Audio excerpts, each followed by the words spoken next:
All right, y'all, before we start, because some of y'all be tripping, under the advice of counsel, I got to add that the views, thoughts, opinions that are expressed on this podcast are mine and mine alone. They do not represent my employer. All right, let's go. Because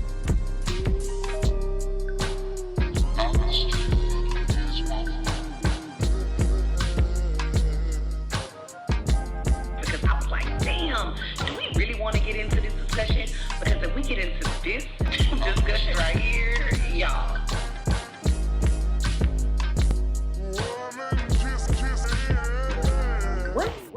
What's up, y'all? We are back with another episode of Ridgemont Forest Finest, the podcast, and I got a very, very, very special guest. I've been dying to get him in the studio with me today, so I'm so happy that he is here. I call you the godfather, the king of Black SEL. Got Dr. Byron McClure in the building. What's up, Doc? What's up? What's up? Thanks for having Oh, me. no problem. Thank you for coming all the way from the other side of the world. The other side. Where people of the South Side never venture to. The North dreaded Side. terrace of the North Side. The North Side. But thank you for traveling down to civilization.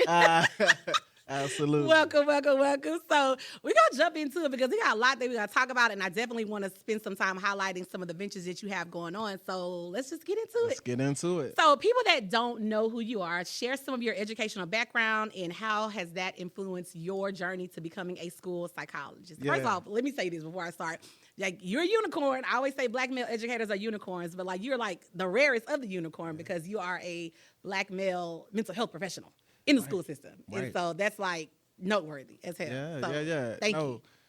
Thank you for this platform, No for the problem. opportunity to come all the way from the north side The North. down to the south side. It's funny, before we started recording, I was telling you this is where I got married. So shout out to I don't know if I can say the name. Mrs. but- McClure, and he said he don't remember the name of the venue, but he said he remembers Yeah, it's we're in the going to most. look it up. We're going to look it up. We know it's in most cities. We know it's here. It's near and dear to my heart. It's funny that you mentioned me being a unicorn in this work, because growing up in PG County, and for those who don't know, I'm from PG County, which is a district is predominantly Black, right outside our nation's capital. Okay. And growing up in PG County, most people will be familiar with Baltimore City. People have watched The Wire. So Classic TV. classic TV, one of the greatest shows out there. But PG County is about an hour from Baltimore City, and Baltimore City, PG County has historically had the poorest, most underperforming districts in the state of Maryland. And so growing up in Maryland, I mean, it's easy to, as a Black male, to just be a statistic. Right. And so it's important for me in the work that I do to not be a statistic, to show Black males, to show the world that we are not these stereotypes. And so growing up in PG County, I mean, it was everything for me. And fortunately, I had caring educators like yourself who really made a difference in my life. I was able to get out of PG County, went to Hampton University, HBCU, shout out to Hampton, and was able to really meet people, learn that Black folks were not a monolith. Right. There were so many Black folks from everywhere. Elite Black folks. Yeah, right? Yeah. And that was really pivotal for me to help kind of shape my worldview. Because coming from PG County, like, it can be limiting in the sense that you think everybody is like you, dressed like you, listens to the same music you do, and it's not always like that. And so going to Hampton really helped shape, man, there are folks, man, I met people from Cali, from Tennessee, from Houston, and it was really cool to see that. And then after that, I majored in psychology, and then after that, was able to actually come out to West Texas. I went to ACU. What? Yeah, went to West Texas. And you got to think, like, growing up in PG County, all Black, going to Hampton, all Black, and then coming out to West Texas, of all places. was a culture shock. It's completely different from anything that I knew. Oh, yeah. It was so different, but that was a pivotal moment that also helped shape my worldview, and understanding that, again, being a predominant in Black spaces, like, that isn't the real world. Right. And so learning how to navigate, like, these white spaces was really eye-opening for me in so many different ways. And then after that, and it's important to note when I went to ACU Abilene, I got my degree in school psychology, and then went on because I felt like there was still so much for me to learn in this work. And I ended up going to IUP, which is in Pennsylvania. Okay. And I got my doctorate degree in school psychology. Okay. And going back to the point that you made about being a unicorn, I never saw me in any of my graduate programs. Wow. I was the first at ACU. I was the first at IUP. And then going into my practice as a school psychologist, I went back to Maryland, where I'm from. And I was the first black male school psychologist In Maryland. hired in my district in Southern Maryland. That's crazy. It's wild. That's that was in 2010, so that's not that long ago. So to be the first of something is wild. In 2010. In 2010. And so it really shows that there aren't that many black male school psychologists. And there was a statistic in some of the research that I've done, and I actually got connected with NPR, and there's a research that shows there's less than estimated 1% black male school psychologists. And it's more likely for a black male to make it to the NFL than to become a school psychologist. That is insanity. And so growing up in a place like PG County, Baltimore City, Houston, these urban places, it's easy for black youth to be put inside of a box. And going through my education, my focus was always to break us out of that box and not to subscribe to that. Right. And so going into the field, that's how I wanted to practice. I wanted to make a difference. My mission in all of my learnings, whether it was Hampton, PG County, ACU, Pennsylvania, my mission has been to improve outcomes for black youth. That's what I've been committed to. That's deep. That's deep. So let's talk about, because I always call you an LSSP. Yeah, and you have right. to always correct me and say, I'm not an LSSP, because now the rules have changed. And now you are just considered a school psychologist. That's right. So tell me what your job duties are with your specific title and how your role may differ from others with the same title in your field. Yeah. So this is a good conversation. So in the field of school psychology, you have school psychologists, because Texas wants to be different. They have LSSPs. Yes, we're different. Because I went to a graduate training program in Texas, all of my classmates who went on to practice are LSSPs. Okay. Because I went to the East Coast, I finished my internship in Maryland. And so while my degree is a SSP, a specialist in school psychology, I'm licensed in Maryland, in D.C., and so I can call myself a school psychologist. Got it. In the state of Texas, because of their laws and practices, they can, up to a certain point, could only be referred to as LSSPs, which is a licensed specialist in school psychology. Okay. There's credentialing issues where those at the doctorate level said those at the specialist level, LSSPs, could not refer to themselves as doctors. So long story short, that makes it's sense. a credentialing issue. Got it. That makes sense. Yeah. Okay. And so, again, I went on to IUP where I got my doctorate and I practiced on the East Coast. So I could refer to myself as a school psychologist.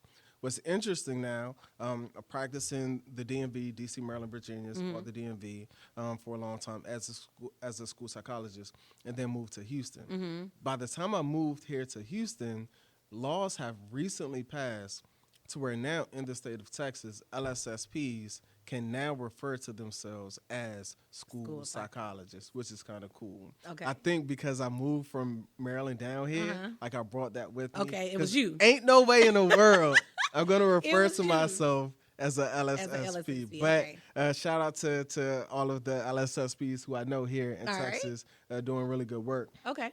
And I think as far as the actual roles, the roles are really the same as far as assessments, consultation, collaboration. The work is the same. Okay. But what you call yourself, the title is a little bit different. Okay, that makes sense. All right. So when we met, it was on some black boys in school psychology, black boys in mental health type stuff with the school system. So I want to talk about your passion for equitable disciplinary measures when it comes to black boys. How do you approach this issue? And I want to talk about some of the initiatives and strategies that you've developed to try to help this, I don't want to call it a problem, but it is issue that we're seeing in our It's a major issue. And here's the wild thing about it. This issue has been in existence for so long. Yeah. And me coming into the field in 2010, I'm looking around like, yo, y'all see this problem? Right. Y'all not doing nothing about it? And for me, I live by this principle. If you recognize the need, you got to respond. You got to take action. You see something, say something, do something about it. And for so long, nobody was doing something about it, not just in Maryland, not just in D.C., but across the nation. And when you look at the statistics, like who's being harshly disciplined? It's black boys. Yeah. Who's being referred to special education? It's black boys. Who has poor outcomes in the sense of academic achievement, pro-social behavior, emotional, like it's always black boys who have the short end of the stick. Yeah. And we have to ask ourselves, why? Why is it? And why has it been happening for so long? Right. And it has not been addressed. And it hasn't been addressed. Right. And so, again, going back to my mission, coming from PG County, Hampton, like, we got to do something about it. And so I'm going in, like, I'm ready to get to work. Yeah, you've been doing some work. And taking action. So literally from the moment I came in as an intern, it's like, listen, we have work to do. And so I hit the ground running. As psychologists, we're often split across multiple schools, which is, whatever. And so I had an elementary and a middle school. And I went in like, look, I know I got my role that I'm supposed to do, and most school psychologists are testing. Yeah. But I came in and said, I want to work with black youth who look like me. And so I developed these social skills groups at the elementary, at the middle school, to help our boys because I saw the disproportionate outcomes that were happening. And the black boys had the highest incidence of ODRs, which are office discipline referrals. They had the highest referrals to special education. I'm like, this is wild. Right. And the culture, and we don't talk about this enough. We talk about the school to prison pipeline, right? But we don't talk about this culture of low expectations. Ooh. In the sense that we expect you to not perform at a certain level. Yep. And that's okay. And I'm like, nah. It's not okay. You come here and you're going to act like you got some sense. We're going to give you the supports that you need. And we're going to set high expectations and surround you with the supports that you need to reach that level of success. And that was my mindset going into it.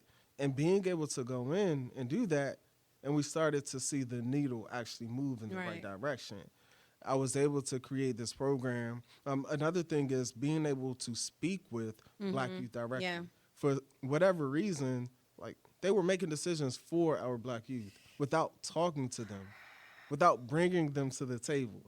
And so one of the first things that I did, I went in and I listened. Number one. At the elementary school and the middle school. And I asked them, what is it that you need? How can I support you? Let me ask you this. I don't mean to cut you off, but you said something. I've been doing this for 23 years, right? Yeah. It is very rare. And I'm probably going to go ahead and say I don't see it. LSSPs are in the corner closet of the building. The LSSP could walk through the hallway and the kid won't even know who you are. No clue. So the fact that you're coming out of your closet, your classroom closet where you just test all day and you're a robot, and you're getting to know kids, and kids are knowing you. You can walk down the hallway, and they could be like, what's up, Dr. McClure, is wild. Because you can, I don't know who the LSSP is on my campus right now. I'm going to tell you that. Because they come, they pull who they need to pull, and they go in the closet. I had a gentleman come knock on my door the other day, and he asked for one of my students. And I'm black mama, right? I'm like, and you are? And he says, I'm the speech path. And I said, oh, black guy. I was like, okay, what's up? But I was like, who are you? Like, who you come? Why are you taking one of my kids out of my class? Yeah. But the fact that we don't even know the specialists in our building. So the fact that you're coming out of that, you took that initiative to come out of that and say, hey, this is who I am. I look just like you. I have this title, but come on in this room and let's talk on some other stuff.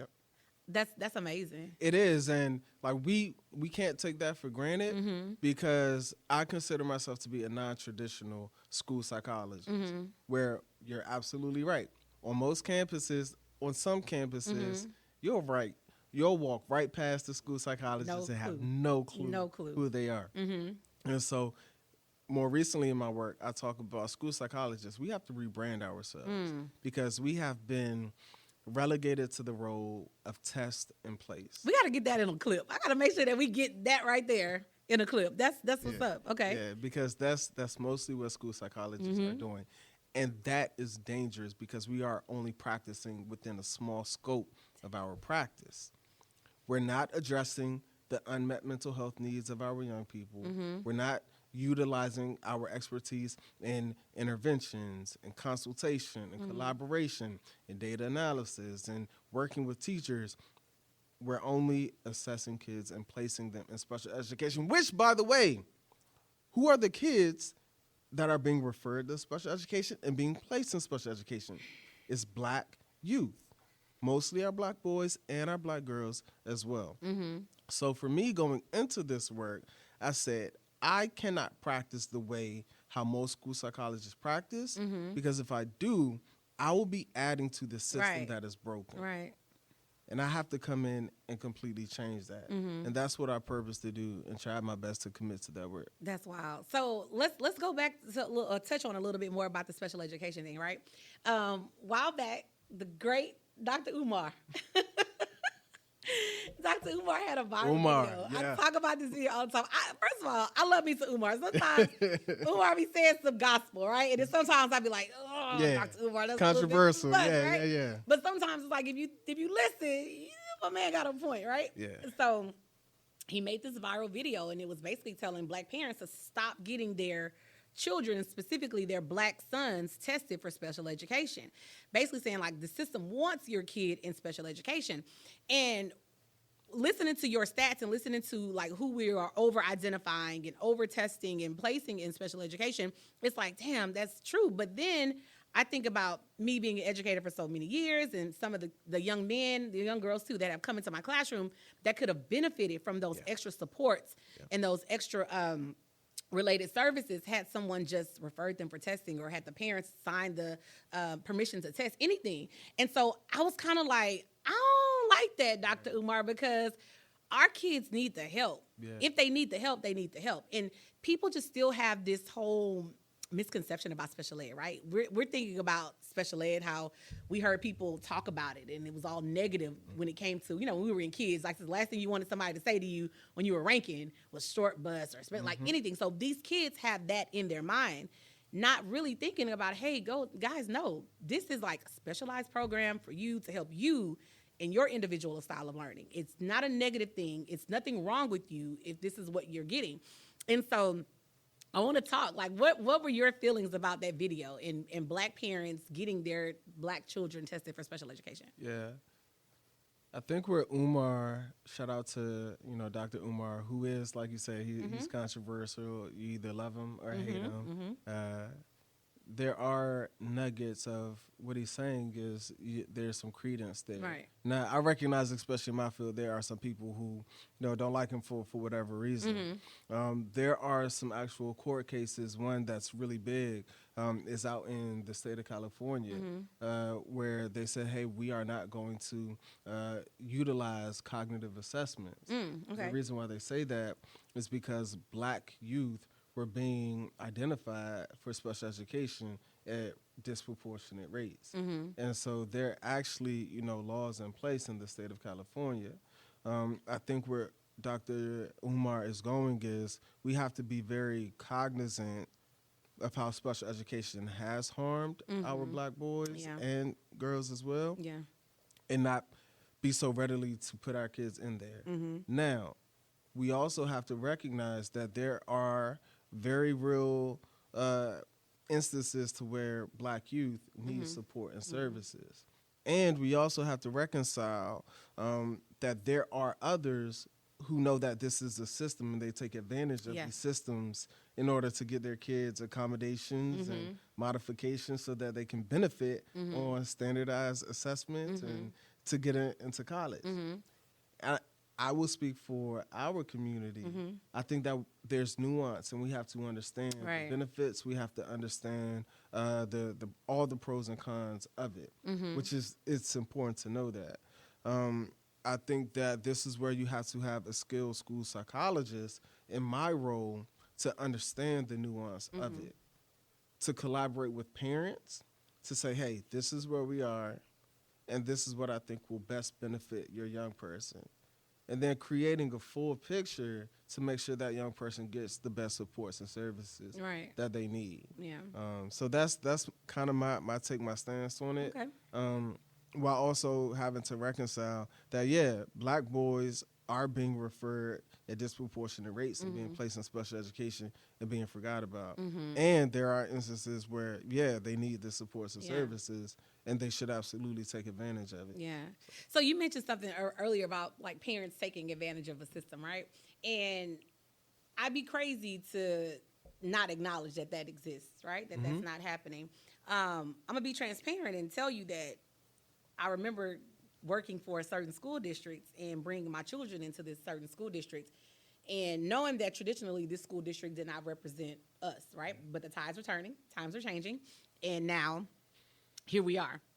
I remember this older Black educational diagnostician pulling me to the side and saying, hey, the way these teachers work over here in this school district are crazy. You might want to get some paperwork for your baby.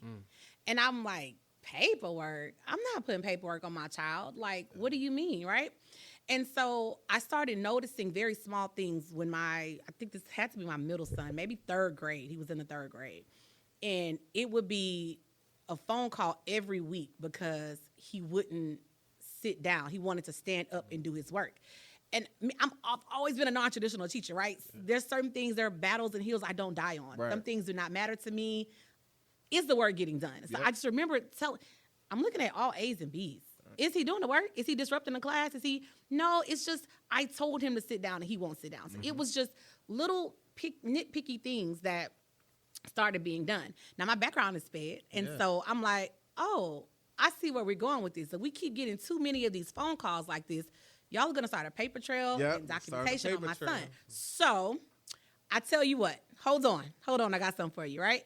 And I got something for you is I'm going to get you a diagnosis. If that is what is going to protect you, because I see you're now in a system that is not going to protect you, that is going to use every single thing they can to start the paper trail on you, right? And so I remember taking him to the pediatrician, got a Black pediatrician, and I remember her asking me specifically, can he sit still and play a video game? I said, hell yeah. Can he sit still and watch his favorite show? Absolutely. Can he sit still and eat? Yeah. All these things, right? I said, but to me, he acts like a 10-year-old, 9-year-old boy. I don't see anything. But I saw where this was going in the world in a school where everybody didn't look like him, setting, right? So I can say from personal experience, I understand why parents would want to put certain protections in place for their kids, depending on where they are. But which leads me to my next question. When there are some of us that know the rules and know the procedural safeguards and know everything that comes along with it, right? But there are some of us that let people make these decisions for our kids, like you said earlier, and all we hear is they're going to get extra help on the test. They're going to get extra supports in class. And so we're like, okay, cool, bet. Not knowing there's a ton, baby, your child is now protected under federal law. Like there are certain things that schools cannot do, certain things that teachers cannot do, and you have no idea.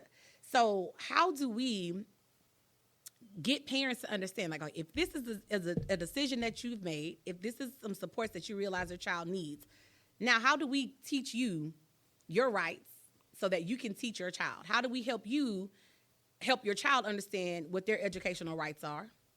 How do we do this? This is probably one of the most frustrating things I'm coming across as an educator. Like, you just let them do that?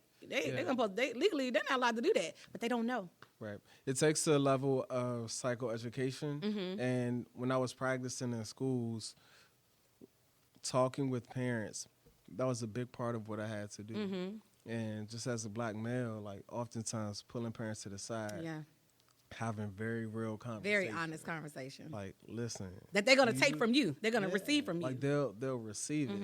And a big part of that is because I knew their child. I had been having conversations, working directly with. And so, as a parent, it's easier for you to work with me because I know your child. Yes. Your child isn't just another stat. It's not just another kid. A 6-digit number, a 6-digit ID number. Exactly. And so because I'm working with parents, I can have conversations with, hey, here is everything that's going on. These are the options. and importantly, let me educate you on this process. And I have to operate from a principle of, is it that we haven't been through this process and we don't know? There are parents who just have no idea about this process. Right.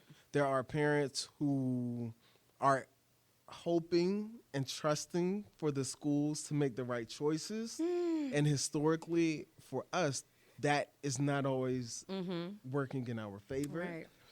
And then there are parents who really just have no clue what's going on. And they don't know what to do. Whatever the instance is, you have to have a school psychologist who can provide education and awareness to parents. For me, I'll speak for myself. Like, I made it a purpose to talk to parents to help them navigate that road. It wasn't always in the best interest of the school, right? Because at times I'm working counter to what the school district would want. Yeah. But providing that education to parents, like, listen, here's the process of what's going on, and if your child is labeled, because that's what they call it, then they will be placed in special education. And this might not be in what they need is A, B, C, and D. Right. And we can go this route. We don't need a label placed on him. And there's other instances to where it's like, look, your child is doing A, B, C, and D. And there's procedural safeguards and certain things that you need to take. You might want to get just... Look, I'll tell you this. So when I practiced, I practiced in Southern Maryland, then I went into D.C. There was an instance before I transitioned from Southern Maryland into D.C. where I went to a very wealthy area in practice. Counter to everything.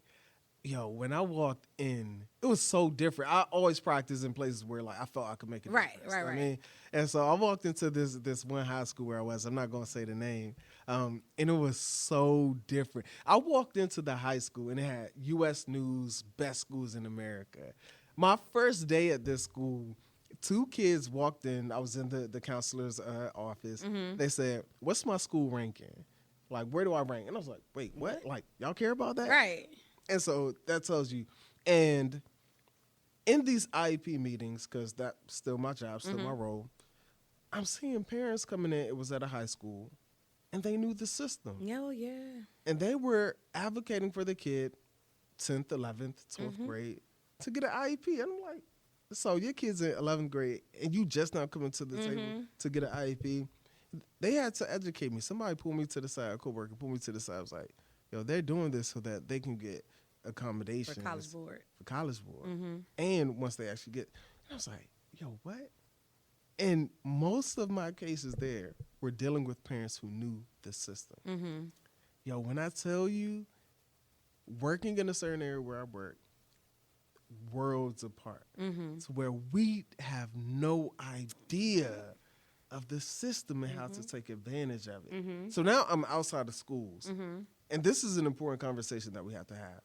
So providing that psychoeducation to parents of, this is the system.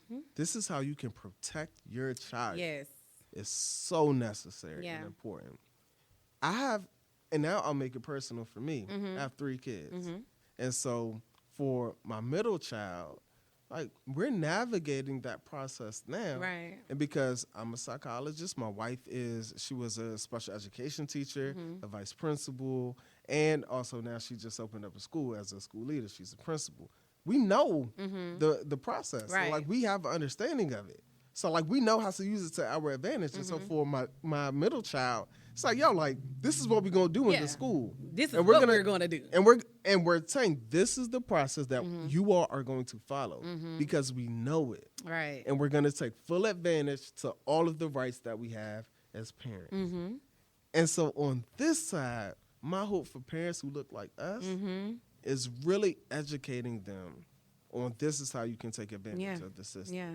I find it crazy that when you talk about, depending on who you are and what you look like, right, it is them taking advantage or them setting their kids up for success for future reasons, right?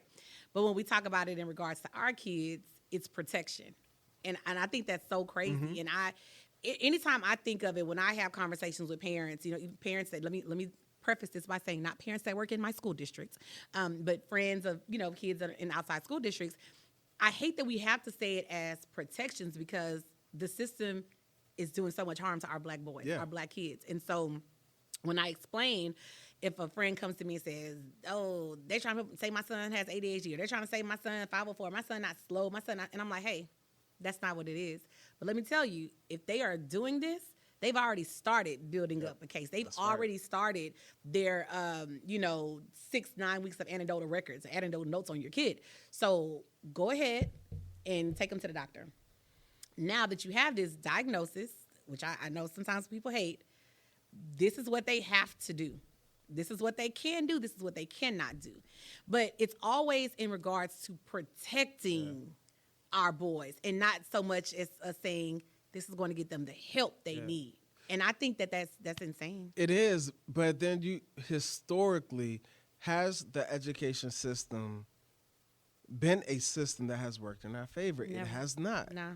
And so how can I, as a parent, a system that might have placed me in, not talking about right, no, absolutely, in special education. Now I have a child matriculating through the same education system. How can I trust the system? Absolutely. And so there has been years, decades, generations of harm that has not been repaired. And so when we have families that are not trusting of the system, it's fair. Yeah.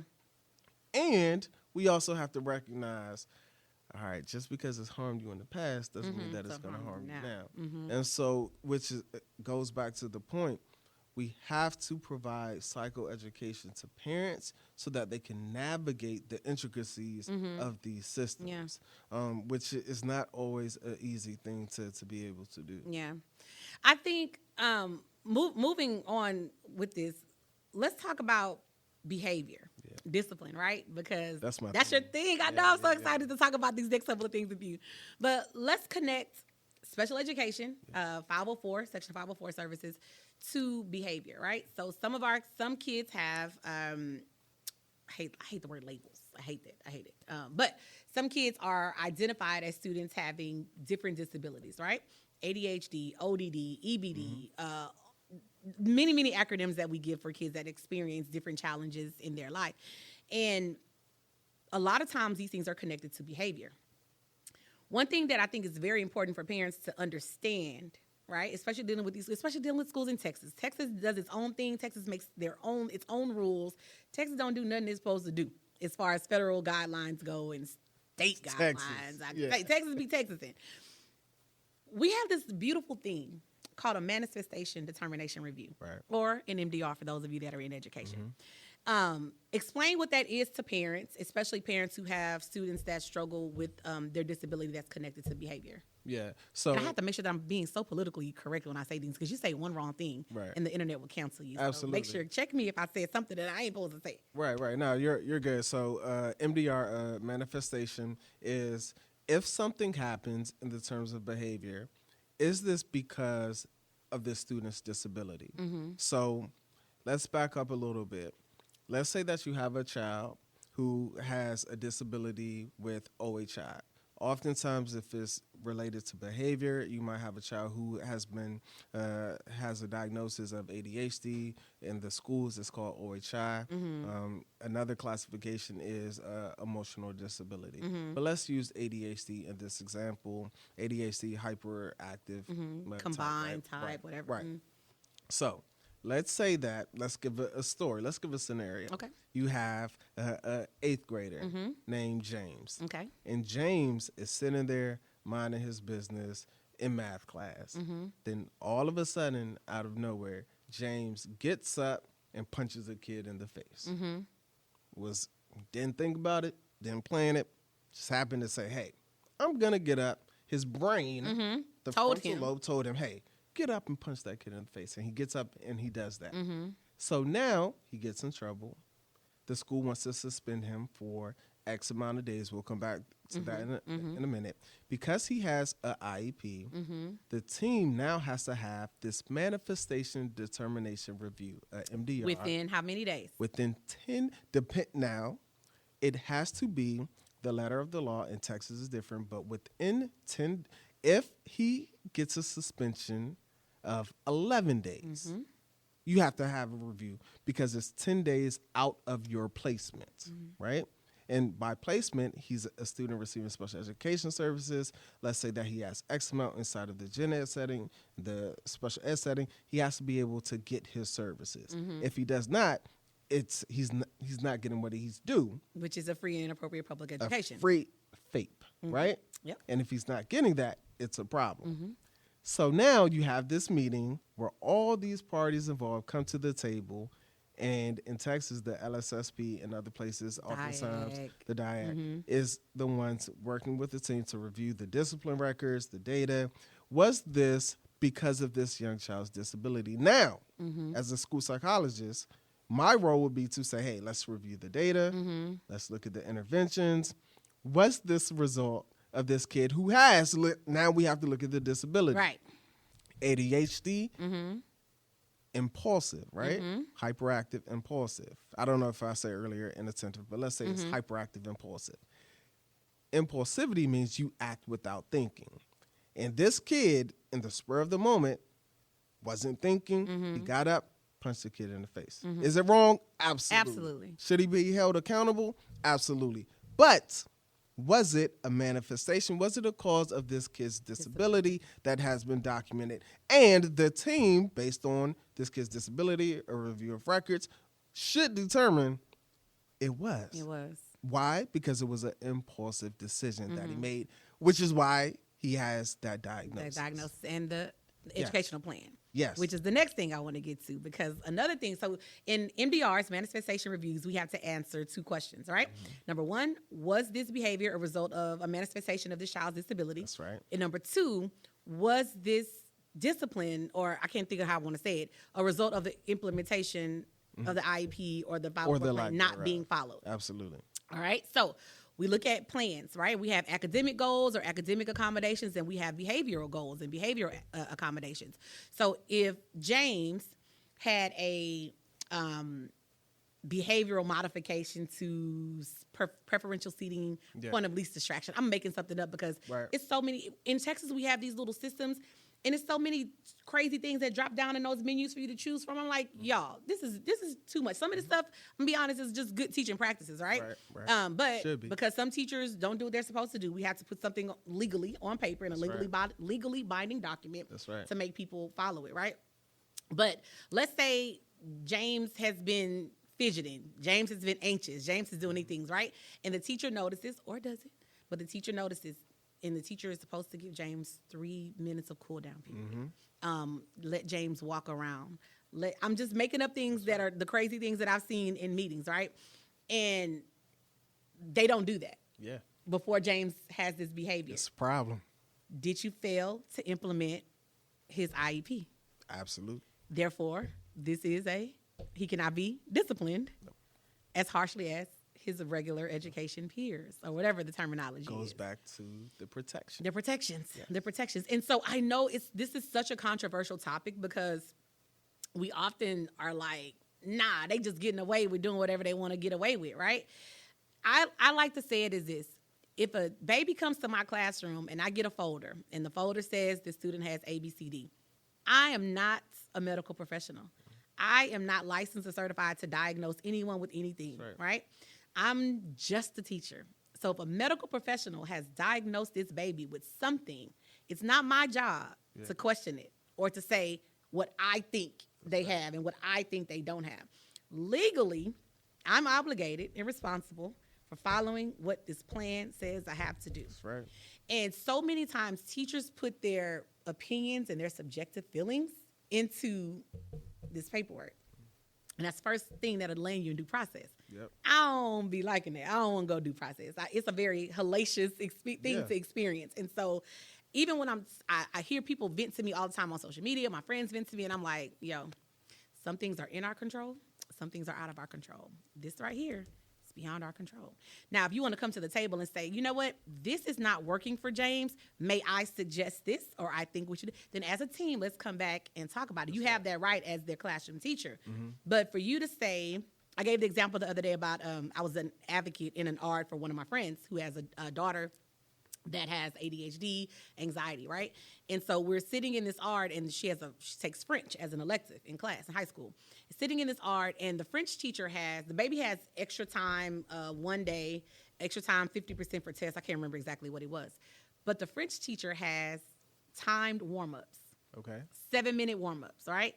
The baby always gets halfway through the warm-ups, and so she gets a 50 or whatever, And so trying to explain to this person, it's not a my rules, my way kind of thing. Yes, for the rest of your kids, or it would be your practice that you want to have timed warm-ups on whatever y'all worked on yesterday to quickly assess the kids' knowledge or their mastery of whatever objective you're working on.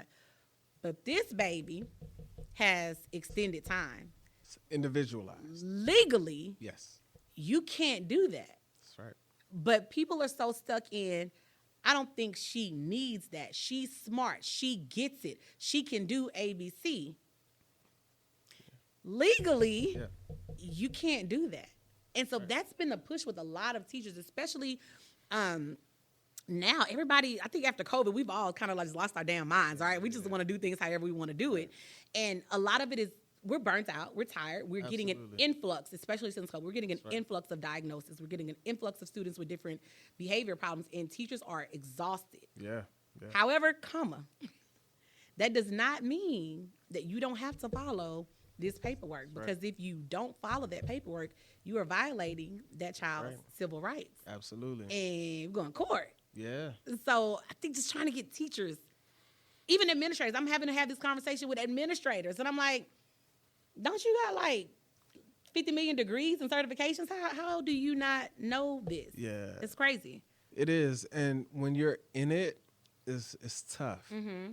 And everything you're saying is spot on. Mm-hmm. And we have to talk about it should be individualized based on the needs of that student. And what we are saying is that this young person might have a disability. Mm-hmm. And because this young person has a disability, we have to provide supports, accommodations, modifications so that this young person within this setting can be successful. Mm-hmm. So whatever needs to happen has to happen. Mm-hmm. And they're protected in the full scope of IDEA, which is a federal law. Yeah. And within whatever respective state. Mm-hmm. And so what is on that paper holds a lot of weight. Yeah. You're absolutely right. Once you sign your signature to it, you're saying, I was a part of this committee. I agree. I made this decision. And this is what we're going to do. This is what it is. So, and what is on that paper have to make sure that it is implemented. Mm-hmm. And if it's not, then you're going to get in very dangerous territory. Yeah. I remember when I first got my certification in special education, I remember the scare tactic was always, they can sue you individually.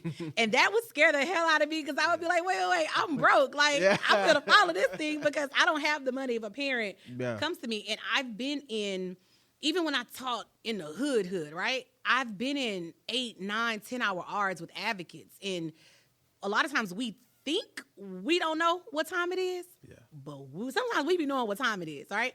And the last thing you ever want to do is not be on your game if an advocate steps to that door and calls you on every little thing. It's humiliating. Oh, it will happen. Oh man, like they will belittle you, like, oh man, it's crazy. So I'm like, I do everything I'm supposed to do. I don't have to agree with it. It's not my choice to agree with it. Right. If this is what it says, then this is what I'm going to do, because I'm broke. And I ain't got time to sit in no 10-hour hour with an advocate over something as simple as a 7-minute warm-up in a French class. Yeah. Some hills are just not worth dying over. And I think so many times, this is a situation that I'm personally dealing with right now, our egos and our personal thoughts and opinions are getting in the way of doing what's best for kids. Yeah. Just like you're a regular citizen walking on the street, I can't just strip away your civil liberties because I think you don't deserve them as a black man. Why do educators think that it's okay for them to do that to kids? Yeah. And that's why I'm hard on my kids. I'm hard on other kids as far as telling them, hey, you little person, you have rights. Yes. Let me teach you what your educational rights are. This is how you can advocate for yourself. But the one thing that I thought about this on the way here, the one thing I hate about teaching our kids, black and brown kids, to advocate for themselves is that we always have to tell them to ask nicely. Yeah. Send a nice email to your teacher and just say, hey, Miss So-and-so, remember that I have accommodations for extra time. Is it okay if I hate that because I've been in schools where kids, you can't do that. I got an extra day. Yeah. Like, oh shit, my bad. Okay, hold on. But with our kids, it's like, this is what you're legally entitled to, but you have to ask for it nicely. Yeah.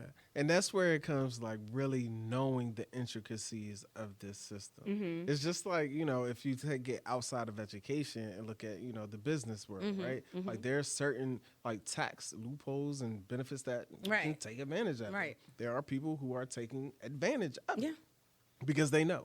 Right? And, I mean, similar in education, if we know, then we will utilize these things once again to protect us, to utilize it for our advantage. And like we just have to know. Which means that we have to be present. We have to be involved. We have to do what? Something starts with the R. It's called read. Yeah. And I'm so torn. No, and this is why this conversation is so important, right? Because it's two sides. It's I honestly have no idea. I don't know. And then it's the other side, like, I don't care. That ain't mine. Right. I don't care. That's for y'all to figure out. You supposed to be here to help me. You figure it out and you help me understand. If I care. But I really I'm not involved in because you said you got it. And you the teacher. You the educator, so you got it. And for my role as a psychologist, is to help all aspects. That's the politically correct. To help everybody. To help everyone to for understand. The betterment of the kid. Of the kids. Of the kid. Yeah. I think I'm gonna go on a soapbox for a minute because I remember back in the gap when I was an art facilitator, I quickly escaped or left. I mean, I say that because they'll cancel me. I no longer found. I wanted to teach regular ed, so let me just say that. I went to go teach English. My degree is in English. I went to go teach English. So I left the special education world as far as being a primary special education teacher, resource teacher. We should get into this. No. No. Art facilitator, everything, right? But I do have a story on my TikTok about why I left being an art facilitator because there was one high school here in the Houston area, I'm going to say no names, that had a whole special education department in prison, federal. Yeah. And I was like, baby, I don't wear white. I ain't going to Beaumont wearing white for none of y'all. So y'all got I was like, let me get up out of here, right? So I found the first regular ed English teacher position, and baby, I got up in that building with bells on because I said, I ain't going back. Like, y'all can have it. But that has not stopped my learning in special education because, of course, I have co-teach classes. I have classes that, I have honors classes with kids on IEP. So people have to stop thinking that, IEP just means a back classroom in a back hallway that's forgotten about, right? I have high-functioning kids with autism that are in my honors classes that look just like me and you, act like, but it's just the way their brain is wired, right? So nothing wrong with the kid, but they have an IEP. So I still have to keep abreast on the laws and the rules and the best practices for those students. But one thing that always grinded my gears when I was an art facilitator, special education teacher, is sitting in arts and saying, hey, I'm such and such, such and such and such. This is the table. We've come together to talk about, whatever. Here is your notice of procedural safeguards. Right. This is what I used to tell my parents. This teaches you every which way you can sue me if I don't do what we say we're going to do at this table right here. I need you to read through it. And if you don't understand something, if you have any questions, I need you to let me know. Right? Now, good practices would be to send this with the invitation. So the parents will have an opportunity to read through it before they come to the table. Doesn't always happen that way, but I want to make sure that if you didn't get it, here you go. I'm offering it to you, and I'm going to put in the deliberations that I offered it to you. You either declined, you signed, you did whatever. I got to put something in there to cover me because what I'm seeing now is that parents are starting to get hip, maybe because of TikTok, maybe because of me, I don't know, and they are looking through that notice of procedural safeguards, and they are like, whoa. You did A, B, C, D, but I see right here it says rule number 1, you were supposed to do this. Yes. And you didn't do that. And you have no record, no receipt of doing that. So you're out of compliance. Absolutely. You violated something. I need more parents to say, hey, read this. This is the Bible that teaches you how to sue me. This is the Bible that teaches you all of the things that you and your child with a disability are entitled to. Yes. If you don't understand, let me know. Let me explain it to you. If you don't want me to explain it to you, find somebody that can explain it to you. Copy and paste some stuff and put it into the chat GPT and tell it to break it down to you on a fourth grade level, because it will. But I need you to do everything in your power to make sure that you are knowledgeable, because I hate to say this, there are educators in our field, sometimes, unfortunately, that look just like us. That's right. That do not have your child's best interest in mind. That's a fact. They want to check a box. They want to say, I'm the 504 coordinator. I've complied. I've done everything that the state or the feds tell me to do. Mm-hmm. We don't care about what's good for your child. I have to check this box because I have so many things to do. Right.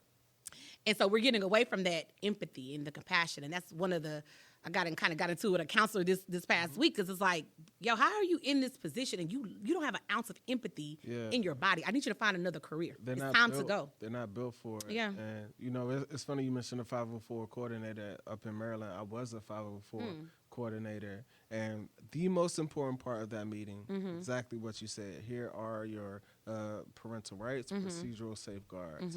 And what we had to do in Maryland, we had to have parents sign stating that they received them. But I would take a few more minutes to review their rights, the procedural safeguards with them. Like, that is so important.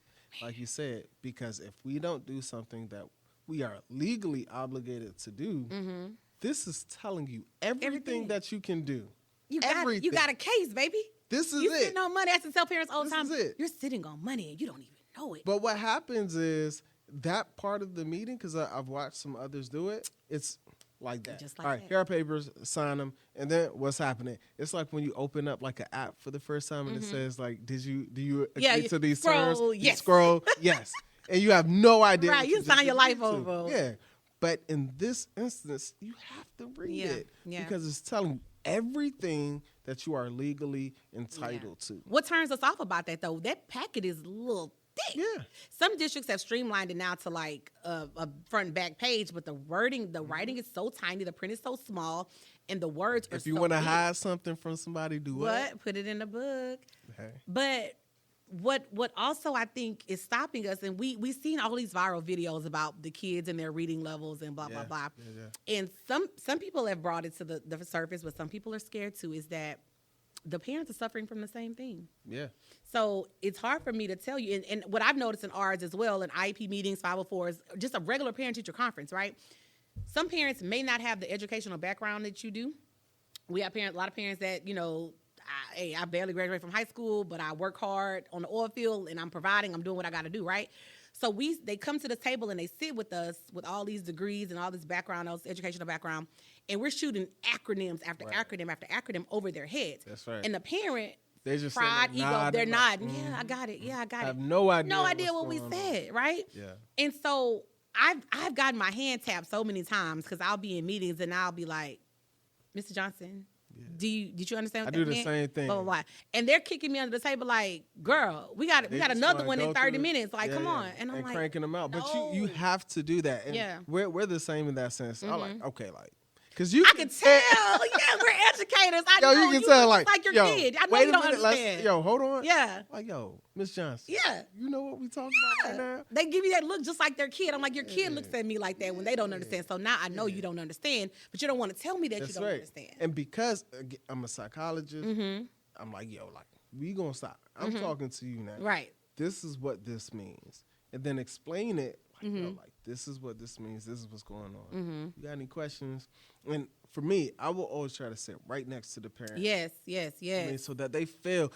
Let's be real. When parents are walking into that room with all of these educators, and it can be intimidating. Very much so. So, they don't want to be embarrassed. They don't want to seem like they don't know. Yeah. So they are going to, some parents will be like, and agree. Some of them are on their 30-minute lunch break. Some of them got to get back to work. Yeah. So if I have questions, I'll call you. If I have questions, I'll email you. Right. And you never hear from them again. Yeah. But you know, like, the educator in me knows, like, you got it from this table. I know you didn't understand. And I get so angry with the administrators and the counselors that sometimes sit at those tables. And I'm like, no, y'all, slow down. Yeah, Stop slow down. scheduling these Slow things down. back to back, because it's like a factory or something. Yeah. Like, we can't treat kids and treat families like this, but this is what it's come to. Yeah. And it's so And disheartening. it doesn't have to be that It does way. not. And a lot of my work now has shifted to how can we disrupt these systems that have perpetuated these harmful outcomes, right? And that's the dichotomy of getting kids the support that they need versus, for me, continuing to perpetuate these systems that have caused harm. Right. And I think that we can do both of those things importantly. We can say we don't have to operate in this manner just because we've always operated in this manner. There's a better way of going about doing that, Right. which I think is so important for us to be able to do. Man, all right. So now I'm about to get into the nitty gritty, because this is what I'm so excited to talk about and so excited for other people to hear. I remember you telling me when we met one time, I think it's our first lunch meeting that we had to just chop it up. You told me you were LSSP. You had this group of kids that you were working with because you're like, hey, I'm noticing something. Like you said earlier, I'm noticing something, and I want to do something more than stay in the corner and just test, right? Yeah. And I remember you telling me, as you were looking at data, and you're like me, I'm logic, I'm a data person. Like, what the numbers don't make sense, and something ain't making sense. But I remember you telling me, like, you created this app to have administrators and school districts look at the disparities in exclusionary disciplinary practices with their kids.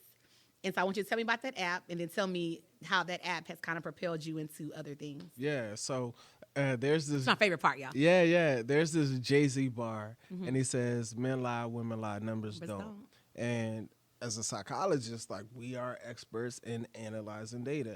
And when I went into these schools, that's one of the first things that I did was to review the data. Like, who's getting referred to special education? Who's being referred with office discipline referrals? And the numbers are there.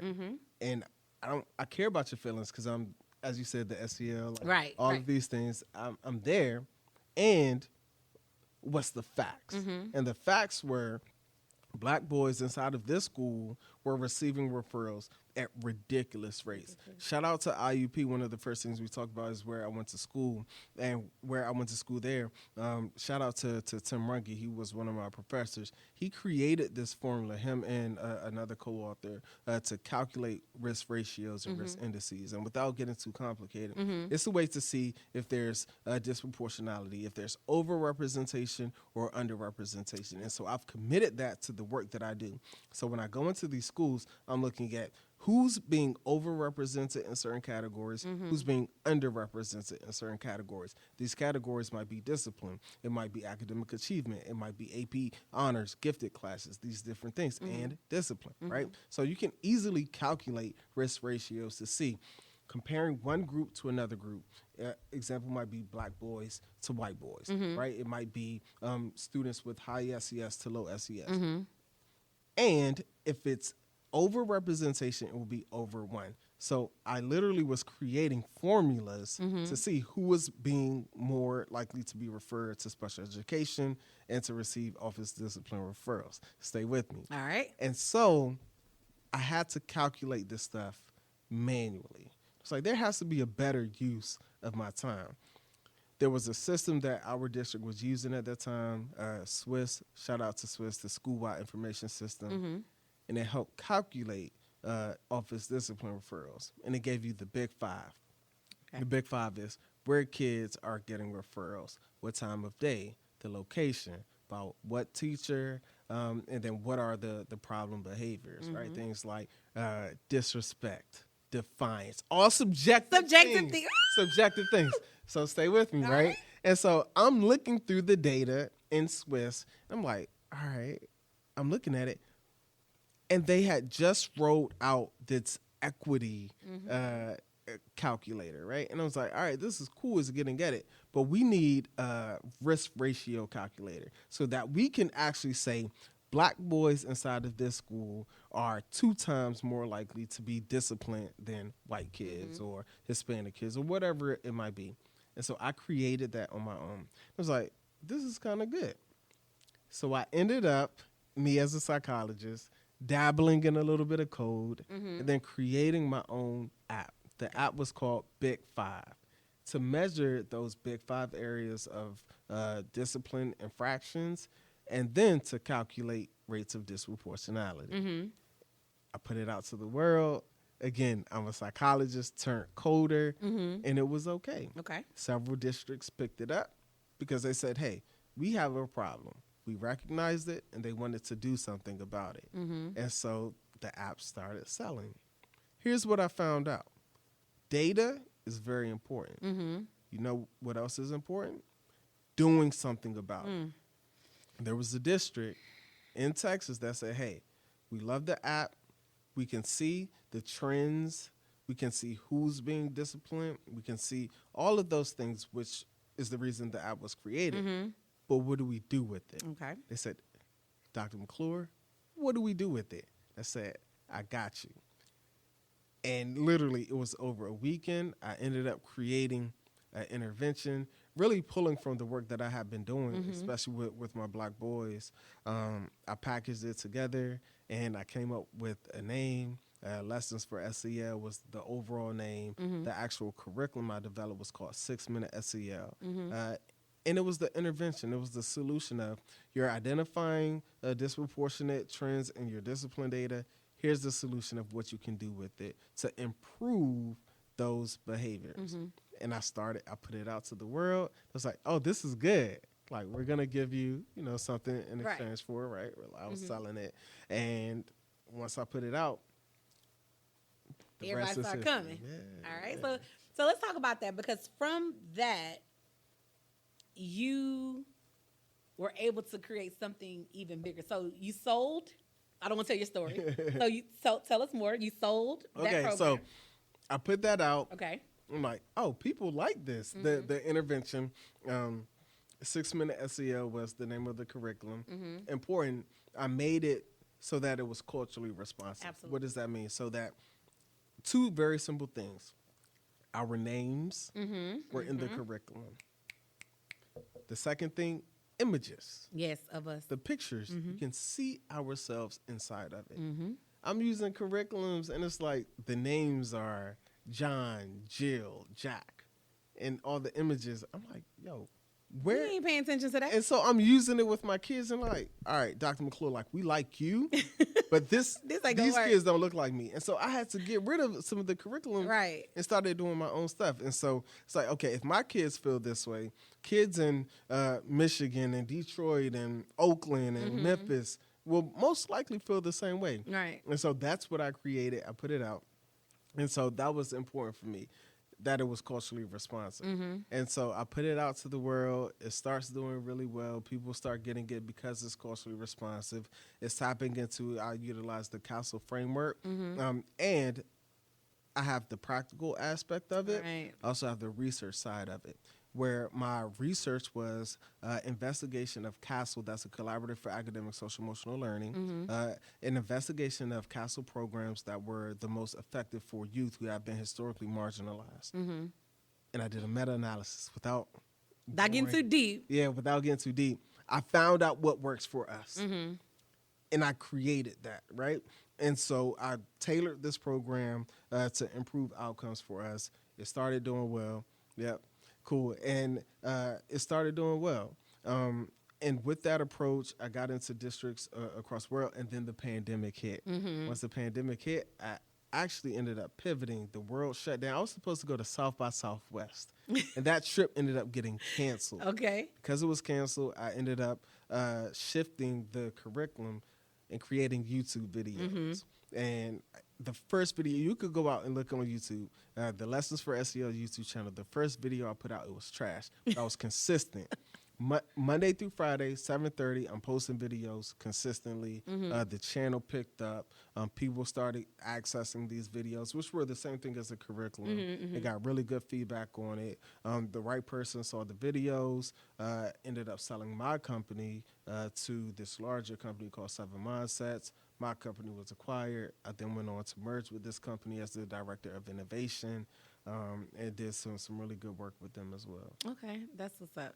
So last thing, so now because you're coding, you got into coding and doing things on your own, even from that, you took off to do something even major, which is, I think, one of the dopest things I've ever seen. So we're all into AI. Everybody's into AI right now. And I'm a teacher that uses AI to her benefit, and I teach students how to use AI to their benefit, not to cheat, not to get away with doing the easy work, but as a resource, right? So let's talk about what you got going on in the world of psychology and AI. Yeah, and so in the work that I was doing, all the work, interventions was great. I wrote a book, and then I ended up doing a lot of speaking engagements just about my approach to this work because it is so non-traditional. And I'm saying all these aspirational things like, we can do this, we can do that. And your average school psychologist is saying, I'm just testing kids. Back to our conversation. I'm just testing kids all day long. I cannot do that. And so I had to take several steps back to say, how can I support psychologists so that we can step into the full scope of our expertise? For me, that was leveraging this technology, artificial intelligence, AI, to help us to increase our capacity, to reduce the tedious tasks that we have that are really monotonous and administrative. Shout out to all the secretaries and those in administrative roles. Yes. A lot of our work can be automated. And so for me, I found a way to automate the task. When we're talking about psych evals, we're doing a lot of the same things over and over and over again. And so I found a way to leverage artificial intelligence to really reduce some of those monotonous tasks. I created a platform called schoolpsych.ai to really help school psychologists to summarize reports, to write them more efficiently, to get evidence-based recommendations and interventions to make sure that they're understanding how to calculate risk ratios and indices, to do all of these things in an efficient way. Some of the feedback that I've heard so far about it is it's cut their time of writing reports in half. Wow. We have, at this point, we're approaching 10,000 users. We just launched 2 months ago. Wow. And so we are growing rapidly, which means that school psychologists want a better way of practicing. Absolutely. And I believe that leveraging technology is going to be the way of the future for school psychologists so that we can do our jobs. So more school psychologists who are, I know that that's a holdup in a lot of testing and, coming to the table is we're waiting on the reports, right? With a lot of educators who have families and trying to create a work-life balance, like what are some other benefits to this tool? The gift of time. The gift of time, most priceless thing. It's giving school psychologists the opportunity to tap into other things, right? Because our recommended ratios from our national association, the National Association of School Psychologists, says that there should be one school psychologist for every 500 students. In some places, I was just in Missouri giving a keynote, there's one psychologist to 4,300 students. So what that means, all you're doing is testing students. You don't have time to do anything else. By utilizing a platform like I created, School Psych AI, it is giving you time back so that you can do other things. You can do counseling. You can do consultation. You can do data analysis. You can read a book. You can do research. You can get time back with your family. And so for me, that has been one of the most beneficial uses of this is streamlining the workflow so that you can get the gift of time back. That's wild. So right now you're at 10,000 users and you're just kind of, it's a beta form right now? What are we in? Yeah. Okay. What's funny, depending on when you listen to I know this nothing episode, about technology, by the way. Okay, I say beta form. Was I and right? You're good. Yes, you're good. Okay. So we just released our updated version. So 2 months ago, we released the initial beta. Okay. This past Friday, so 2 days ago, depending on when you hear this, we just released version 1.1, which is the updated version. Okay. On January 1, 2024, we're going to be releasing a premium offering, which will have a ton of features, including being able to summarize your reports, being able to streamline your workflow even more. I mean, there's just a ton of things that we are adding to help school psychologists do their jobs more efficiently so that they can get time back to really step into the full scope of their practice. Okay. Now, I remember you telling me you had this little tool in the platform. Is it called Sarah? What is it? Sophia. I knew it was Sophia. Sophia. Yes, Tell us about Sophia. Shout out Sophia. So Sophia actually comes from, there's a famous psychologist named Carl Jung. And Carl Jung, most people will have heard of Sigmund Freud. There's Carl Jung, and his spirit guide was named Sophia, who it literally translates into meaning wisdom. And so I took that from Jung, that Sophia is this wisdom guide to help school psychologists as a personal assistant. And psychologists, we have so much that we have to do. So Sophia is your trusty assistant to help you do your job more efficiently. You can conceptualize it as a chatbot. You ask Sophia to do something, and Sophia will do it for you. What's an example of that? You might say, Sophia, I have a 7th grade student who is struggling with attention deficit hyperactivity disorder for hyperactivity impulsivity. Give me 3 evidence-based recommendations. The traditional way of going about it, we would have to look through books, we would have to do a whole bunch of stuff and then create these interventions. It might take an hour and a half. Sophia can give that intervention to you in a matter of seconds. Wow. So it is transforming the way how we operate, how we practice. That is crazy. So January 1st, you're going to premium. January 20th. So right now, for the people that need to know, the app is schoolpsych.ai. Just go to visit schoolpsych.ai. That's the website. We're available across all social media platforms. Just tap in. Right now, it's free. It's free. Even when we launch, depending on when you hear this, we'll always have a 7-day free trial. Give it a try. Iterate, test, see what you like, see what resonates with you. It will be low cost, $14.99 per month, because school psychologists, educators don't make no money. We broke. We broke. Right. So always wants to make it low cost. We'll always have a free option available to users as well. But I think even $14.99 is like, I am a person that pays for convenience. If it is something can take away, 30, 45 minutes for me stressing at a computer or something, you can have my money. I'll figure it out. I'll pay the bills another way. ChatGPT, right, which is the bot most people are using, is like $19.99 a month. So we're coming in cheaper than ChatGPT. Wow. With like personalized stuff for your profession. For school psychology. That's awesome. So I'm going to tell you, when you first told me, when we had lunch and you told me about this and you sent me the link, I sent it to 2 of my friends that are one is a school psychologist and one is just like a licensed therapist. I don't know what's the word to call it. What's the title? And they signed up and they're like, yo, who made this? I was like, my new friend, but they spoke highly of it. And my friend that is, she practices and then she's a school psychologist with an organization here in Houston. She's like, hey, this is amazing.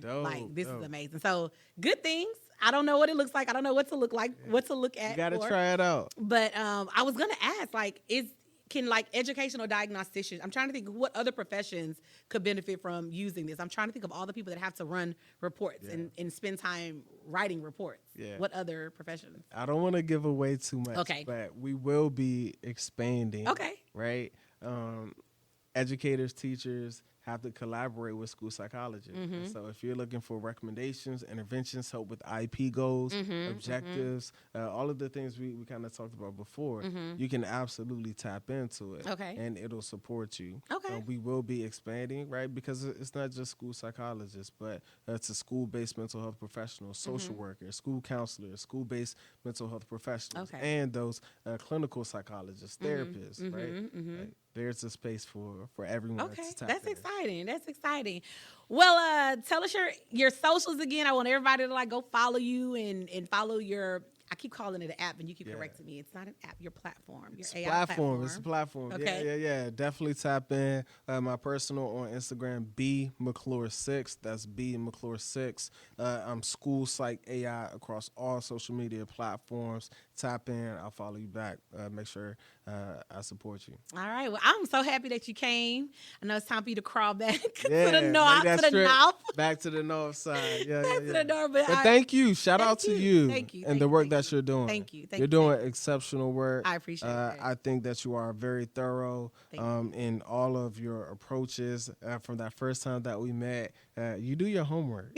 You do your research, and you're doing really good work. Thank you. I that's appreciate helping people. that. So thank you for the opportunity to come on and talk. Thank you. All right. Well, again, ladies and gentlemen, sorry. Yeah. Mrs. McClure, no disrespect. Dr. Byron McClure, thank you for coming on, and we're excited to see what all you got coming up. Let's get it. All right, guys. We'll see y'all next week.